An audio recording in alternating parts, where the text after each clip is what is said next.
Hi, you guys, and welcome back to my channel, Country Conversations with DIVADEE. I just want to give a shout out to my viewers who are watching my video with my home state girls, the Bell Collective. Those views are increasing on my channel, and I only was able to do one video, but the video is doing very well. It's getting my name out there and getting those likes up and getting my name pushed up in the algorithm. All I need for you guys to do now is like, comment, and subscribe. Subscribe. That's what's gonna push me up and allow me to get monetization. But I still am appreciative and very humble to I have come only. I'm very humble. Now, as I was saying, okay, this is gonna be a country quickie, and it's gonna be about 4 or 5 topics only. We're gonna talk about Strawberry and Steve Harvey, Erica, Melon, Drew and Ralph right quick, and Hey Arby. That's what I call Ashley Darby over there on Potomac. So, and 9/11. Now, Sheryl Strawberry and Steve Harvey, first of all. Now, Steve is a radio personality and TV personality, and Shirley is his co-host. Shirley has been going through some issues because she was married to a man who is a criminal and a sexual deviant. Now, and I don't have to say allegedly because he's been arrested and he's in prison, but I'll go ahead and do that for my own personal, thing here or whatever. But allegedly, he's done all these things. And Steve, has come out and, he has his own thing going on, and Shirley is over there kissing the ring, right? Now, the show says Steve Harvey show, but in all actuality, it takes the crew to make the show because for me, Steve ain't funny. I probably laughed about 6 jokes he ever had. And also for me, my favorite comedian of all times is Bernie Mac. So, being that I feel like he was intimidated and jealous of Bernie Mac, I don't really have anything for Steve. Steve has been a jackass ever since I known him, and he always seemed like he was very braggadocious. But in this new situation with him and Marjorie, he's on the radio talking about that he didn't have anything when he got Marjorie. Bullshit. Okay, his name was still out there whether he had lost a lot of things or not. She knew what was up. Okay. And just allegedly, from me seeing interviews with her baby daddy, and she got several of them, allegedly, that these men were kingpins. So she liked money, she liked nice things, so she wanted to do it in the legit type of way. Then she attaches grown and practically grown children to this man and has him adopt them, which is very weird. Now, you cannot tell me that the twins don't feel some kind of way about this. And he's hinted around that they weren't happy, but he and Marjorie are gonna live in happy la la land. Well, Shirley, like I said, she's been going through it.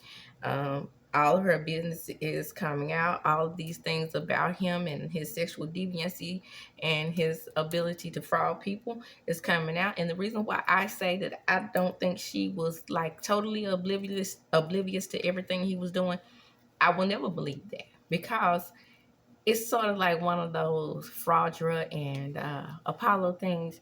They're doing it, and you know what's up, and they have a questionable history, but you want a man so bad that you willing to kind of turn a blind eye. Yeah, like that. And to me, it's the same thing with Steve and Marjorie.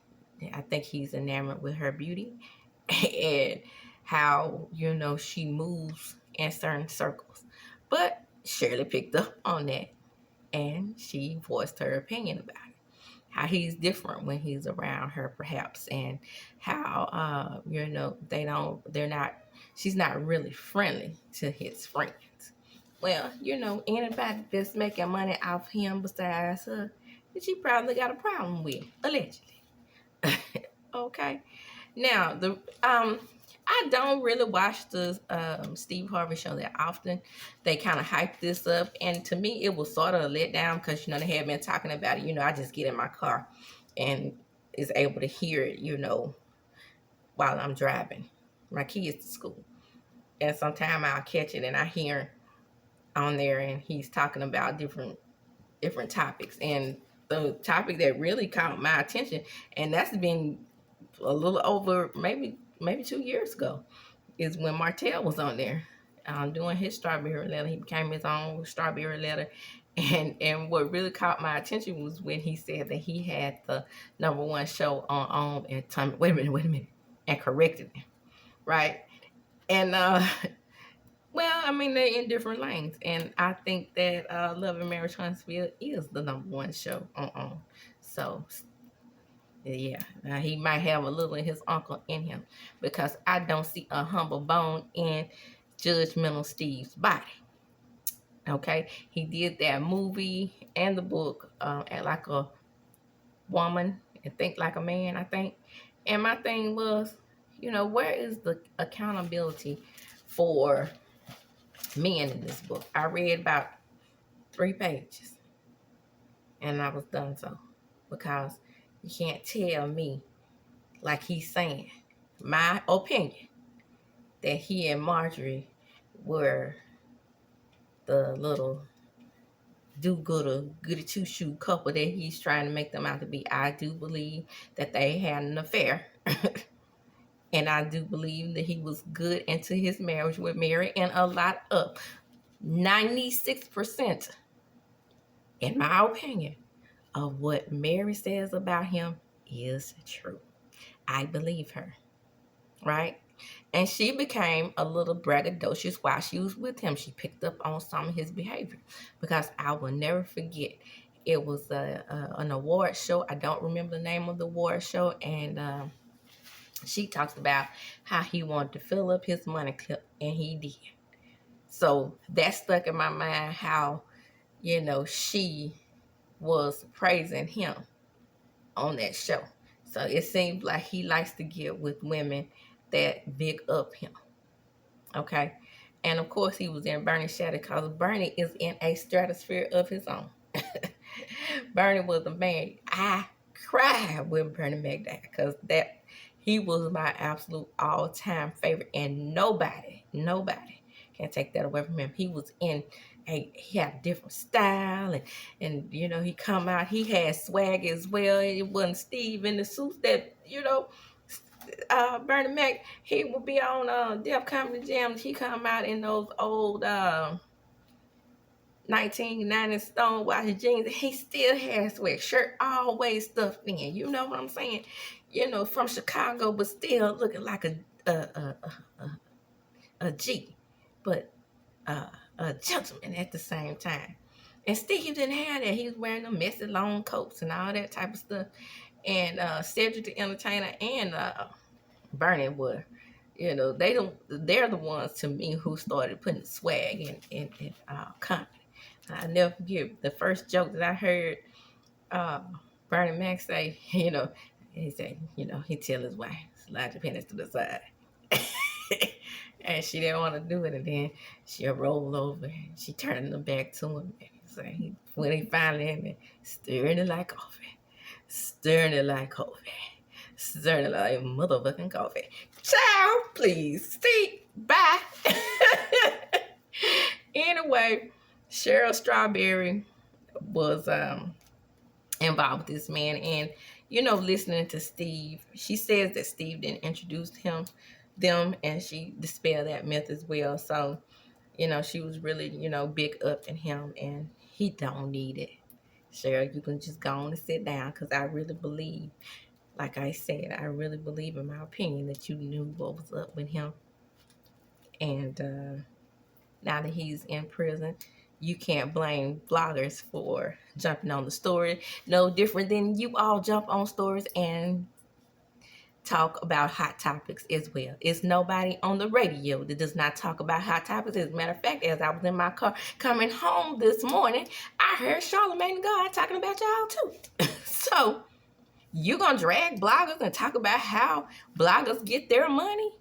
No different than the way you get your money in entertainment. And then you're gonna say, well, I'm a real radio host journalist type. Now, including myself and many other journalists that I see, journalists, yes, on YouTube, we have our degrees. And a lot of us have our degrees in mass communications. Do you? Do you have a degree in mass communication? Just because you make more money than us, them, and they, that does not mean that you are more professional. Next. Well. The witch has apologized. Miss Amanda has come to social media, and I saw this on TMZ that she has apologized. Now, will it work? I have no idea. We are a very, very, very forgiving community, aren't we? We took OJ back. And I believe if Kanye West humbled himself, we take him back too. Wouldn't we? And Bill Cosby, even though all his alleged victims are Caucasian, who was caping for Cosby? Yes, that's right. Black people. So when I say that we are a very, very forgiving community, why not? Why not forgive old men, right? Not me. Y'all do that over there. All right. Next on the agenda is Drew and Ralph.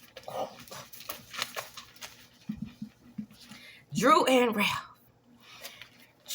Ralph are arguing on Twitter, going backwards and forward. And Drew is denying still her alleged affair with Ty. And Ralph is accusing her still of having an affair with Ty and many women. Now,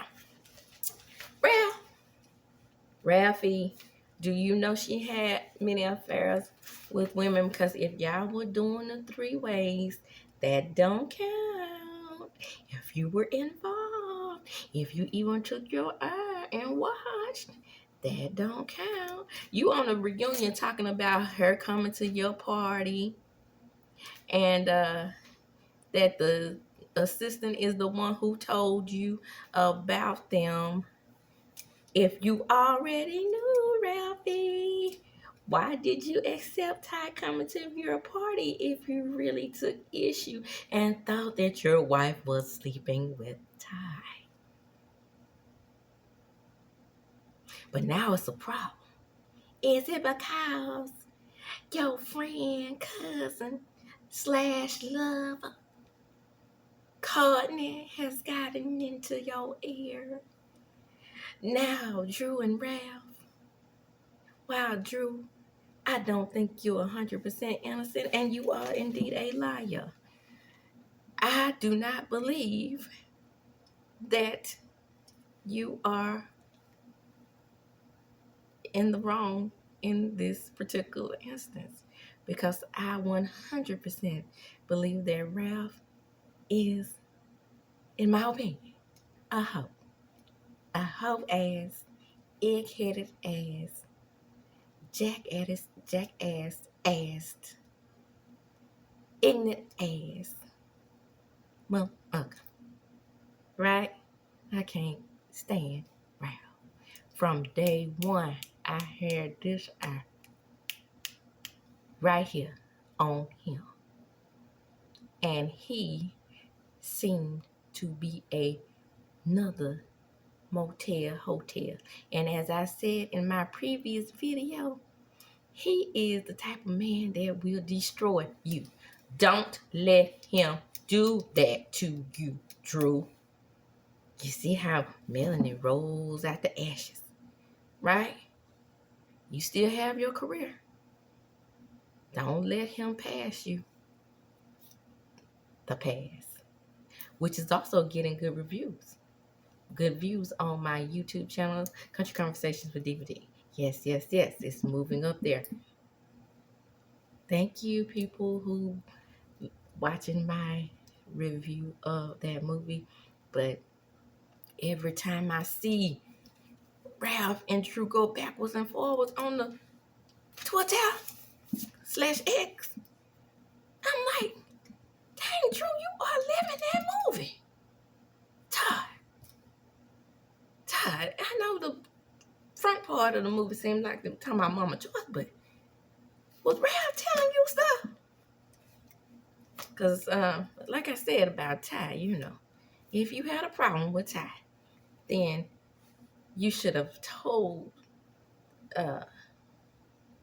your wife not to invite her to your party since you had some suspicions that they were messing around, according to you and her assistant. Drew, listen. By the way, listen to me. Get rid of some of those assistants. I told you giving them Jen Shaw. Get rid of them. Next on the agenda, Candace and Hayana. Darby. Moving football head. In my Helga voice. Because I have always called her Hey Arnold. Now, she and Candace are doing interviews everywhere. They are the draw to Real Housewives of Potomac. And I will be reviewing that show as well when it comes back. And it's supposed to be coming back on November the 5th, allegedly. And November the 5th is Scorpio season. Hey. Anyway, Candace says, I heard her on an interview and she said that she was, so disillusioned with this season that she would prefer to get her ass kicked by Momo over there. Girl, what was so bad that you rather get your ass kicked by Momo? Because Momo did you dirty. And by the way, I was on your side because she was violent.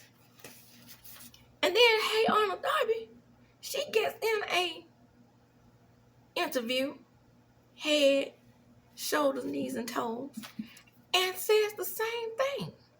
That it was some devastating things that happened, and people are forgetting about friendships. All I can say is, if it's Robin and Candace, what friendship did they have anyway? I hope Candace had let Robin go when she played that video and pulled out her little Bose speaker last season. I thought that was a done deal then.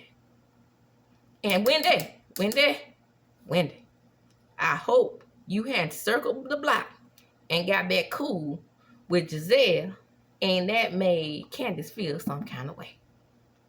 Yeah, all of these things are twirling in here.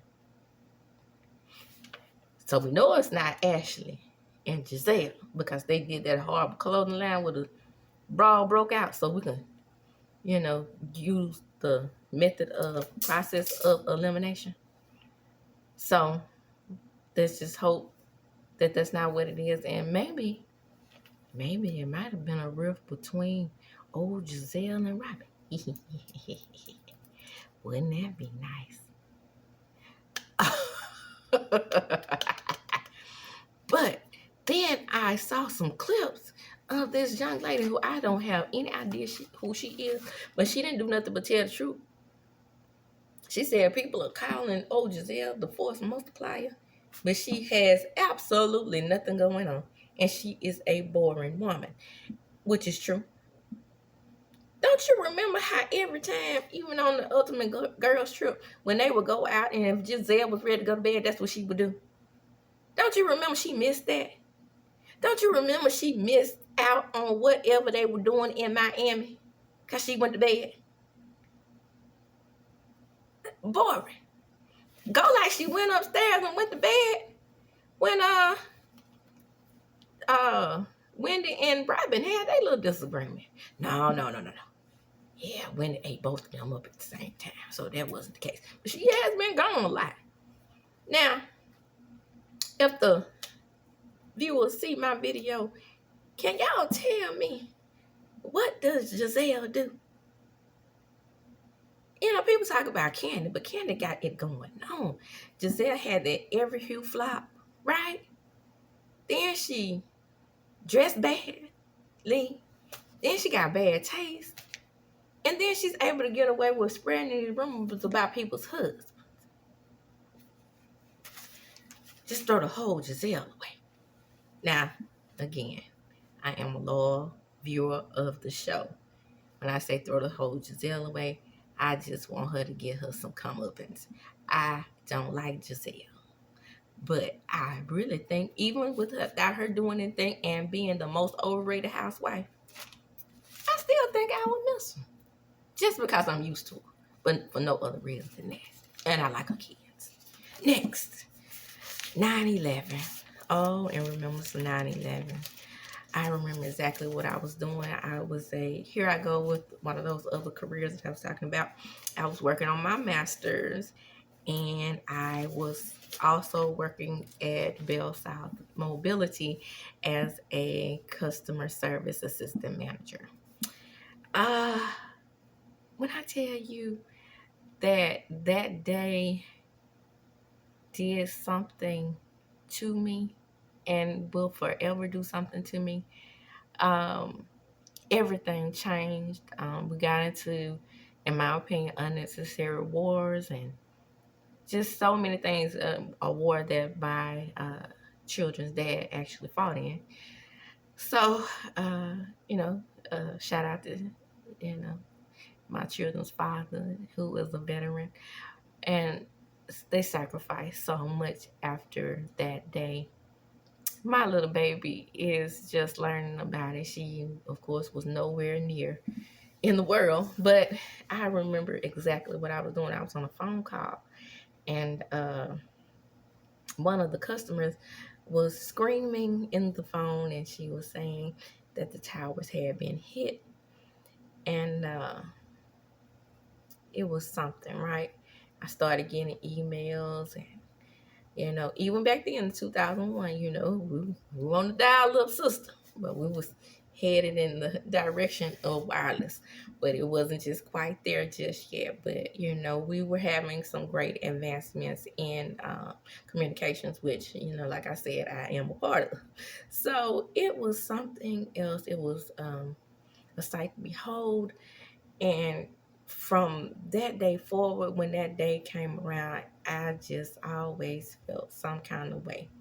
You feel things, and when those days come about, and that my child, she just want to watch everything 9/11 now, and I'm gonna have to break her. She's only 5, but it is something to really think about. She was talking about how all the EMTs were, and going in to save people, and how the other emergency workers, cops and firemen and all that, she just bringing all that back to me, because that's what they're learning in school.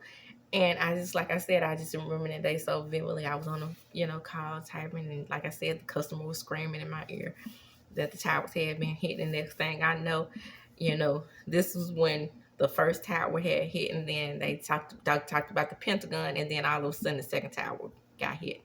And then since then, all these conspiracy theories have happened. And, I'm on the phone, like I said, and next thing I know, bam, everything shut down because, as the terrorists knew that our whole livelihood as Americans is in New York. And even with me being on the phone in Jackson, Mississippi, that whole building shut down.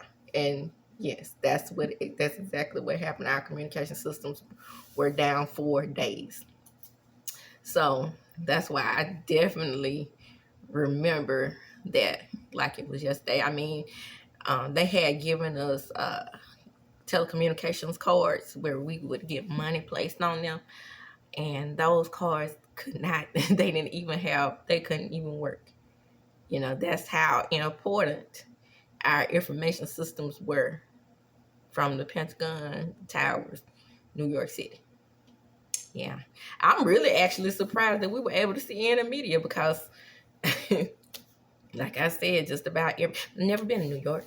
I came close when I went to DC, and then I chickened out because it was a lot of crime back then. I didn't want to go by myself, or with my classmates. We went on a class trip. That's neither here nor there. But yeah, so it was quite a time, and shout out to all those who lost their lives fighting for this country on 9/11, and those first responders. I just had to give a little talk about it in my country quickie, because my daughter is, like I said, upset. She want to watch everything 9/11. I'm gonna definitely have to get her out of it, like, because she's only 5, and she's just really all into it. She keep asking me different things, and what were you doing, and how was that day, and uh,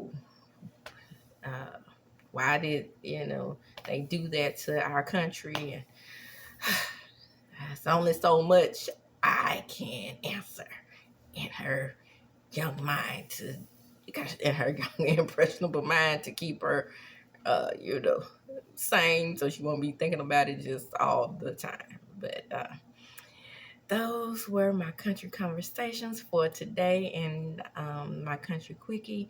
And I just want to say thank you again, especially to my viewers of my Bell Collective videos. I do greatly, greatly appreciate it. And as I do in all of my videos, I'm going to chunk them up. Deuces.